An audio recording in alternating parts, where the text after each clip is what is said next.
Hi everyone, again welcome to our chemistry class. In our previous lecture, we discussed about the elevation in boiling point, and we also have seen the one numerical on this elevation in boiling point. In our today's lecture, we are going to forward to our some numericals on elevation on boiling point. Okay. Now our question number two means problem number two is that calculate boiling point. Calculate boiling point of solution containing 6 gram of urea 6 gram of urea and 9 gram of glucose in 360 gram in 300 gram of water in 300 gram of water.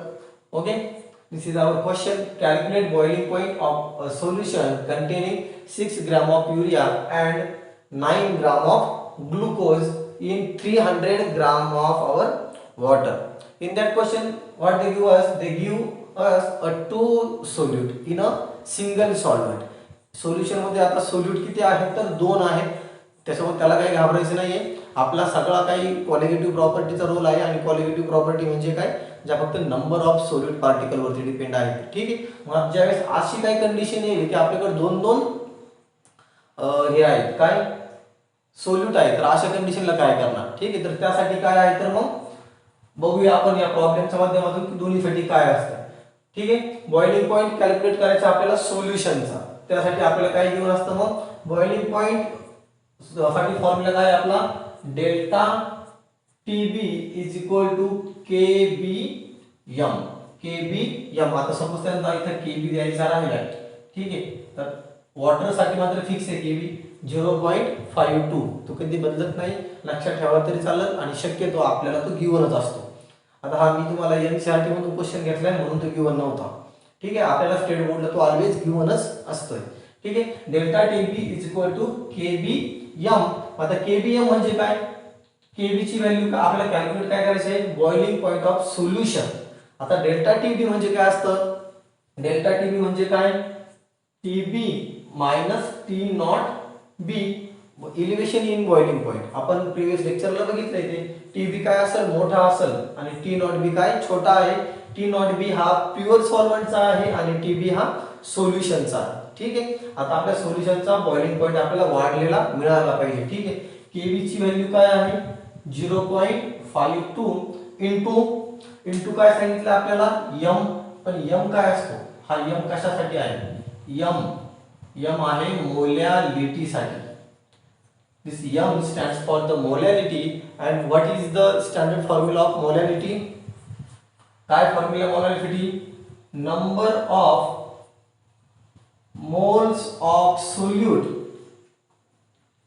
Upon, हा formula basic formula आहे, आपण 11th ला पण शिकलो, त्याची जास्त गरज आहे. अपॉन काय आहे, मास of solvent in KG. Mass of solvent in KG. ठीक आहे. आता आपल्याला काय करायचं आहे, हा number of moles of solute हे कॅल्क्युलेट करायचं आहे. काय असेल मग त्यासाठी सिम्बॉल काय असतो, एन हा सिम्बॉल असतो number of moles of solute. तर त्यासाठी काय फॉर्म्युला आपल्याकडे, मोल्स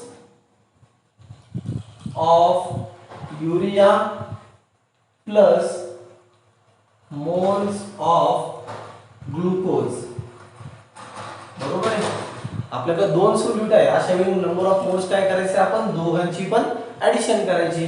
मग आता मोल्स ऑफ युरिया, मोल साठी काय फॉर्म्युला असतो, नंबर ऑफ मोल साठी गिवन मास अपॉन मोलर मास, गिवन मास अपॉन मोलर मास. ठीक आहे. आता पाहूया युरिया साठी काय आहे given mass. Calculate boiling point of solution containing 6 gram of urea. Given mass of urea is 6 gram upon given mass upon molar mass. And what is the molar mass of urea? पाठ केले आपण युरियाचा molar mass किती असतो, युरियाचा molar mass 60. युरियाचा molar mass काय आहे 60. युरिया काय असतो NH2CO NH2. मोलार मास काढायचं आपल्याला माहिती आहे कसा काढला जातो. त्यानंतर पुढे काय कॅल्क्युलेट करायचं आपल्याला मोल्स ऑफ ग्लुकोज. ग्लुकोजचा मास दिले and 9 gram of glucose. 9 gram of glucose in कशामध्ये आहे ते आता त्याचा आपण गिवन मास नाही आपण मोलर मास ग्लुकोजचा मोलर मास असतो 180. प्रिव्हियस लेक्चर मध्ये पण आपण ग्लुकोजचा मोलर मास कॅल्क्युलेट केलं होतं C6H12O6 बरोबर आहे. प्रिव्हियस लेक्चरला पण आपण ते कॅल्क्युलेट केलं होतं. ठीक आहे. मग आता बघा इथे टोटल काय येईल आता याची एकदा टोटल करून घेऊया आणि चेक करूया बरोबर येते का. काय आली ती टोटल मग 6/60 म्हणजे काय येते 1/10 प्लस 9/180 ते काय येईल मग आता आपलं 1/20 काय येईल 1/20. आता याचा आन्सर काय येईल मग बघा काय ते आन्सर काय येईल आन्सर मग आता 0.1 प्लस 0.05 हे आपला आन्सर आहे त्याच्यामध्ये आणि दोघांचे ऍडिशन 0.15 हा काय आहे आपला n आहे. n नंबर ऑफ मोल्स जो इथं पाहिजे आपल्याला सोल्यूटचा सोल्यूट 2 आहे म्हणून दोघांचे ऍडिशन हे आपण या ठिकाणी आता करून घेतली. आले मग number of moles of solute समजलंय. ठीक आहे. आता त्यानंतर काय करायचं आपल्याला ह्या फॉर्म्युल्यावरती परत यायचं. बघा मग आता कसं आहे फॉर्म्युला मग TB minus T naught B is equal to 0.52 into number of moles of solute किती आहे 0.15 upon mass of solvent in kg. 6 gram of urea and 9 gram of glucose in 300 gram of water. हे काय आहे मग water is our solvent 300 पण 300 काय आहे ग्राम आहे and we want this value in kg. मग त्या ग्रामला काय करावं लागेल आपल्याला 1000 नी डिवाइड करावं लागेल 1000 नी त्याला डिवाइड करावं लागेल. बघा मग आता काय आन्सर येते त्याचं मग त्याचं आता इथलं कॅल्क्युलेशन करून घ्या फक्त हे ठीक आहे 0.52 into 0000 कॅन्सल. ठीक आहे. मग आता काय आन्सर येईल त्याचं 0.15 अपॉन 0.3 किंवा याला आपण कसं लिहू शकतो 0.52 into 1.5 upon 3 बरोबर आहे. हा एकदा आपण रिड्यूस करताना 0.52 into 1.5 upon 3. आता याला जर आपण सॉल्व केलं तर आपल्याला फायनल आन्सर याचा काय मिळेल बघा एकदा 0.52 into 1.5 upon 3 याचे फायनल आन्सर आपल्याला येते 0.26. याचा आन्सर काय येतं आपल्याला 0.26 कॅल्क्युलेट केलं तरी चालेल आन्सर तेच येणार आहे आपलं. ठीक नाही तर करू नये बघा 0 त्यानंतर 5. ठीक आहे. आता येईल आन्सर ना 0.52 into 0.5 आन्सर येते 0.26. इथे चेक करा मग TB minus T naught B is equal to 0.26. आता आपल्याला काय पाहिजे मग आपल्याला व्हॅल्यू काढायची TB ची पण आपल्याला T naught B माहिती आहे का. T naught B म्हणजे काय प्युअर सॉल्व्हंटचा वेपर प्रेशर नाही प्युअर सॉल्व्हंटचा बॉइलिंग पॉइंट. प्युअर सॉल्व्हंट काय आहे आपला वॉटर आणि वॉटरचा बॉइलिंग पॉइंट द्यायची गरज नाही. किती असतो वॉटरचा बॉइलिंग पॉइंट ऑलवेज 100 म्हणजे T naught B ची व्हॅल्यू काय आहे 100 म्हणजे TB is equal to 0.26 plus 100 and answer will be 100.26. TB is equal to 100.26. आले आपला answer calculate boiling point of solution. आले सोल्युशनचा बॉइलिंग पॉइंट TB हा काय असतो आपल्या सोल्युशनचा बॉइलिंग पॉइंट आहे. आन्सर आपल्याला मिळाले. ठीक आहे. आय होप प्रॉब्लेम अंडरस्टँड झाला असेल सगळ्यांना समजला असेल. तुमच्या बुक मध्ये हा फॉर्म्युला कमी वेळा वापरलाय त्यांनी इथं जास्तच कन्फ्युजन केले त्यापेक्षा हा फॉर्म्युला लक्षात ठेवा. आता जो इथे लिहिलेला आहे त्यानुसार delta T is equal to KBM आणि त्याला सॉल्व केलं तर कसा बनते बघा number of moles of solute आणि mass of solvent in KG. ठीक आहे. सेकंड प्रॉब्लेम घ्यायचा.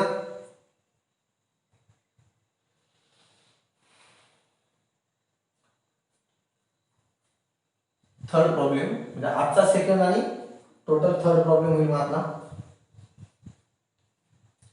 A solution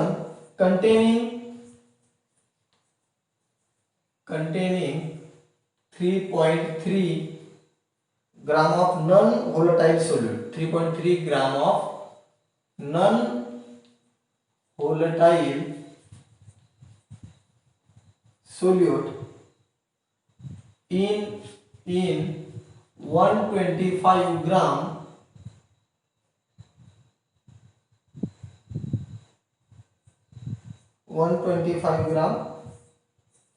benzene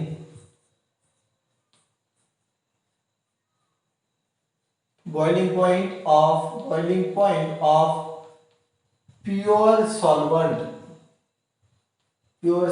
is 80 degree Celsius. Boiling point of pure solvent is 80 degree Celsius. ठीक है, ब्रैकेट कंप्लीट. आता पुढे काय, boils at 80.66 degree Celsius, full stop. Kb for benzene is 3.28 Kelvin kg per mole. Find molecular mass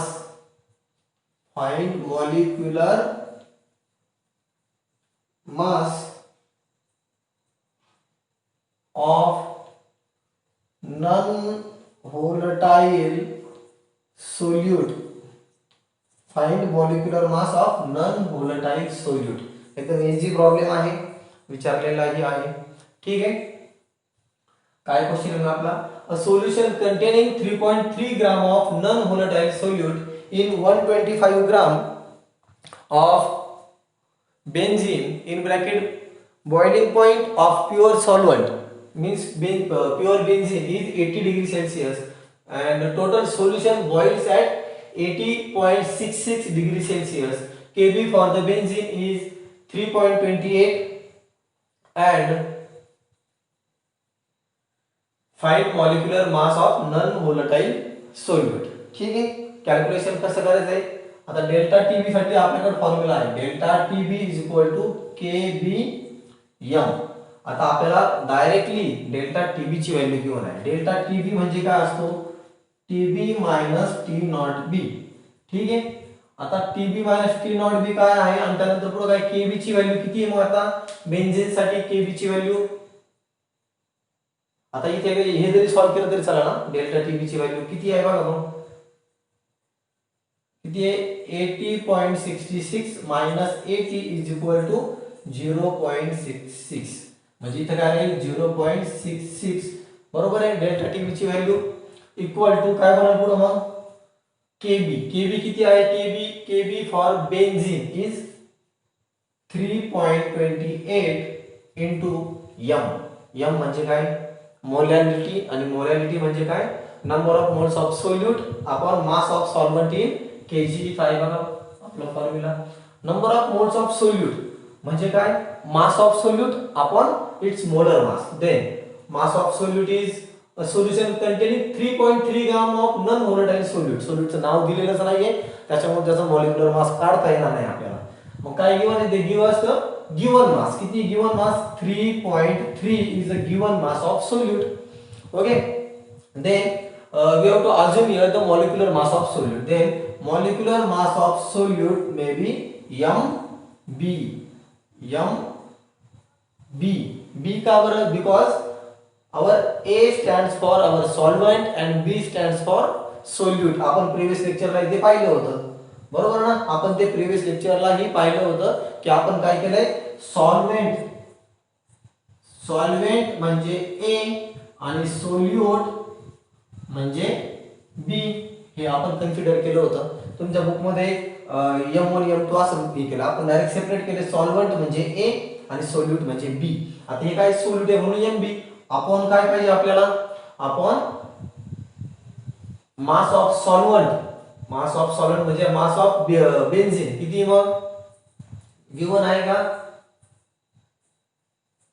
mass of benzene किती आहे. A solution containing 3.3 gram of non-volatile solute in 125 gram of benzene. 125 ग्राम मध्ये आहे म्हणून upon 1000, ग्राम मध्ये आहे म्हणून upon 1000. आता आपल्याला काय कॅल्क्युलेट करायचं आहे, हा एमबी कॅल्क्युलेट करायचा आहे. आता याच्यावरून एमबी कॅल्क्युलेट सगळ्यांना करता येईल, काही प्रॉब्लेम नाही. फक्त काय करायचं आता आपल्याला कन्वर्जन करायचं आहे, बाकी दुसरं काहीच नाही. हे लक्षात येण्यासाठी आपण ही सगळी एवढी उठाठेव केली. ठीक आहे. आता काय करणार आपण मग, आता हे 125 अपॉन 1000 यानी याला काही डिवाइड होते का चेक करा एकदा. मग यानी याला काही भाग जातोय का, 125 इंटू 8 करून बघा, 1000 म्हणजे आन्सर काय 1 अपॉन 8. 1 अपॉन 8. आता हा 8 कुठे जाईल मग, डायरेक्ट वरती जाईल. 0.66 is equal to 3.28 into 3.3 into 8 upon MB म्हणजे MB म्हणजे काय 3.28 into 3.3 into 8 upon 0.66 and value of MB is equal to, okay, then the value of MB is equal to बघा बरं कॅल्क्युलेट करून काय येते 131.20 ग्राम पर मोल. ठीक आहे, चेक करूया आपण व्हॅल्यू बरोबर येते की त्याची. 3.28 into 3.3 into 8 upon 0.66 131.2 हे आपलं फायनल आन्सर येते 131.2. ठीक आहे, आलंय. एमबी ची व्हॅल्यू सगळ्यांना मिळाली आहे. स्क्रीनशॉट करून घ्या, दोन्ही प्रॉब्लेम बोर्ड वरती आहे. आज आपण अजून एक लास्टचा एक प्रॉब्लेम पाहूया जो तुमच्या बुक मधला असेल. ठीक आहे,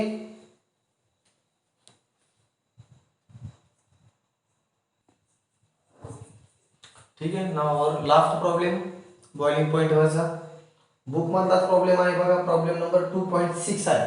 फक्त हा प्रॉब्लेम मी आता मुद्दामून घेतो कारण तिथं वर्डिंग वेगळं आहे आणि आपण मात्र फॉर्म्युला वेगळा बघितला. दोन्ही एकच आहे हे प्रूव्ह करण्यासाठी आपण हा प्रॉब्लेम बघतोय. ठीक आहे, the normal boiling point of ethyl acetate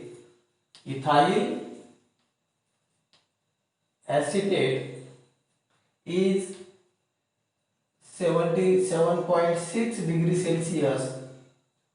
Okay, a solution of 50 gram of non-volatile solute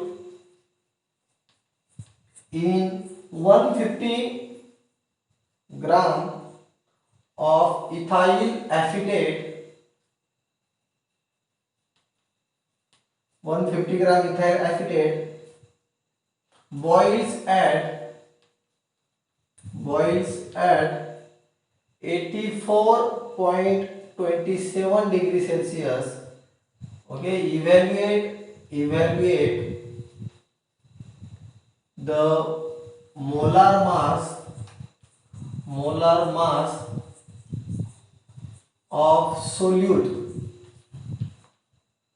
if Kb for solvent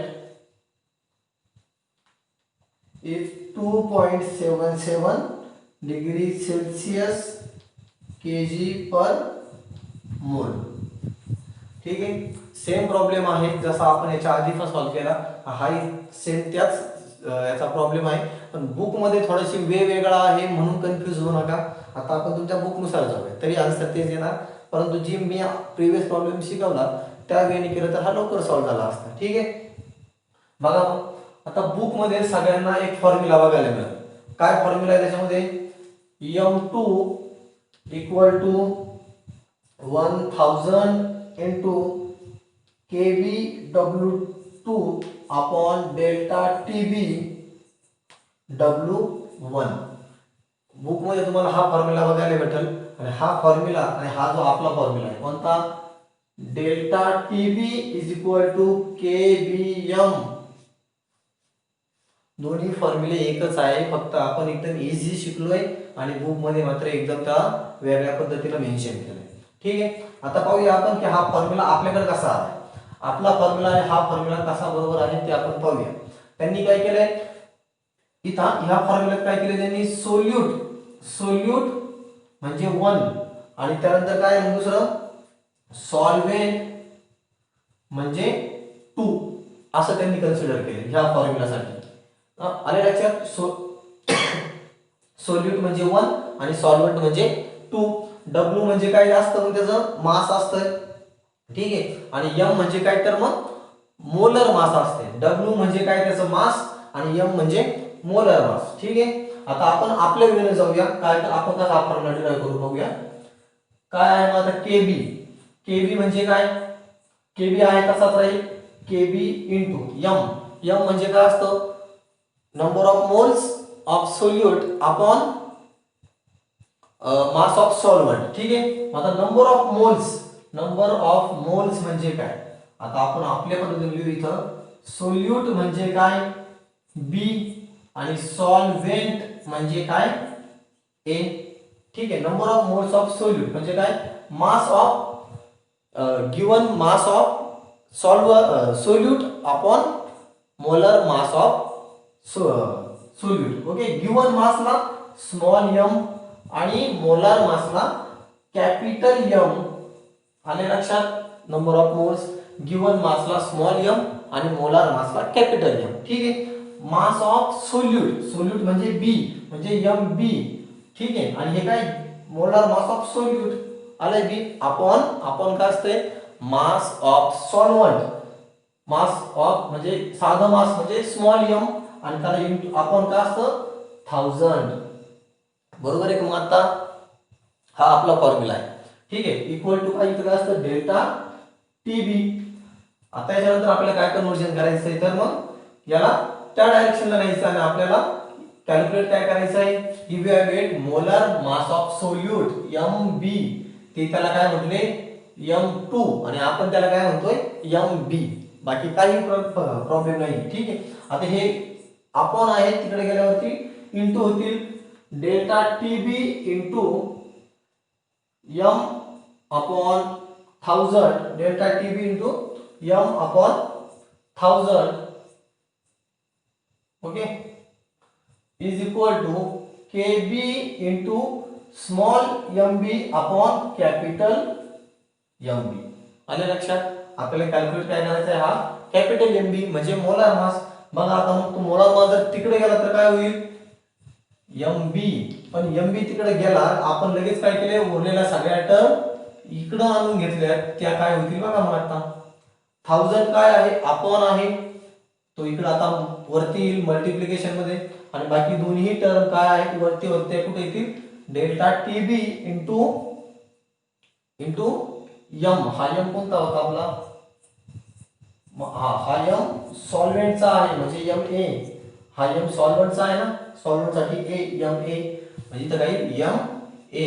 आता बघा हा आपला फॉर्म्युला, दोन्ही फॉर्म्युले एकच आहे, त्याच्यामुळं बुक मधला हा फॉर्म्युला नाही बघितला तरी चालेल, आपल्या वेळेनं जरी प्रॉब्लेम सॉल्व्ह केला तरी काही अडचण नाही. ठीक आहे, मग आता बघा एमबी ची व्हॅल्यू काय, केबी ची व्हॅल्यू काय आहे, KB for solvent 2.77 into MB. M म्हणजे स्मॉल एम म्हणजे गिवन मास आणि बी म्हणजे सोल्यूटचं गिवन मास किती आहे मग बघा, given mass of solute solution of 50 gram of non volatile solute म्हणजे 50 into 1000 upon delta TB change in temperature. Delta TB कुठून काढणार आपण मग आता, प्युअर इथाइल ऍसिड काय होता, द नॉर्मल काय होता 77.06 आणि नंतर काय झाला 84. बघा मग डेल्टा टीबी काय येईल 84.27 मायनस 77.06 इंटू MA. ए म्हणजे सॉल्व्हेंट, M म्हणजे मास of solvent mass of solvent म्हणजे मास ऑफ इथाइल ऍसिटेट किती आहे? Mass of ethyl acetate in 150 gram of acetate means 150. काय आन्सर मग 2.77 इंटू 50 इंटू 1000 अपॉन इथं 150 आहे आणि याचा आन्सर काय येते बघा फक्त आता. मग काय येते आन्सर 7.2 त्याचा आन्सर येतोय. आणि यानंतर आपले फायनल राऊंड फिगर आपल्याला आन्सर मिळतोय 128 ग्राम पर मोल. आले हे आपलं फायनल आन्सर आहे या प्रॉब्लेमचा. ठीक आहे. याचा अर्थ काय की ह्या फॉर्म्युल्याचा कोण गडबडायचं नाही. जो आपण शिकलोय फॉर्म्युला तोच कंटिन्यू करायचा आहे. त्यानंतर आपल्याला सगळं आन्सर मिळून जाणार आहे. ठीक आहे. आय होप सगळ्यांच्या प्रॉब्लेम लक्षात आला असेल. आणि इथं आपला आता एलिव्हेशन इन बॉइलिंग पॉईंट संपले. हा लास्टच्या प्रॉब्लेमने उलट तुमचा जास्त गोंधळ झाला असेल. पण जर तो आज मी तुम्हाला सांगितला नसता तर ज्यावेळेस तुम्ही बुक बघितलं असतं तर अजून कन्फ्युजन वाढलं असतं. म्हणून ते कन्फ्युजन सॉल्व्ह व्हावा म्हणून मुद्दामून मी हा थर्ड प्रॉब्लेम घेतलाय. ठीक आहे. म्हणजे ह्या फॉर्म्युल्याकडे पाहिलं नाही तरी चाललं. सेम आपला जो फॉर्म्युला आहे त्याच्यावर पुढे गेलं तरी चालेल. उगाच कन्फ्युजन करायचं नाही. ठीक आहे. आज थांबूया आपण इथं. नेक्स्ट लेक्चरला पाहूया नेक्स्ट क्वालिटेटिव्ह प्रॉपर्टी. कोणती आहे नेक्स्ट क्वालिटेटिव्ह आपली? Depression in freezing point. आणि त्यानंतर लास्टला आहे आपला ऑस्मोटिक प्रेशर. त्याच्या पुढेही भरपूर चॅप्टर बाकी होता. पण जो नवीन सिलेबस रिवाइज झालाय त्याच्यामध्ये फक्त आपल्याला बॉईल याच्यापर्यंत शिकायचं आहे. ऑस्मोटिक प्रेशर पर्यंतच हा चॅप्टर आहे. त्याच्या पुढचा पॉइंट ऑफ फॅक्टर वगैरे सगळं तुमच्या सिलेबस मधनं कमी करण्यात आलं. त्याच्यामुळे आपण फक्त आता ऑस्मोटिक प्रेशर पर्यंतच बघणार आहोत. ठीक आहे. थँक्यू.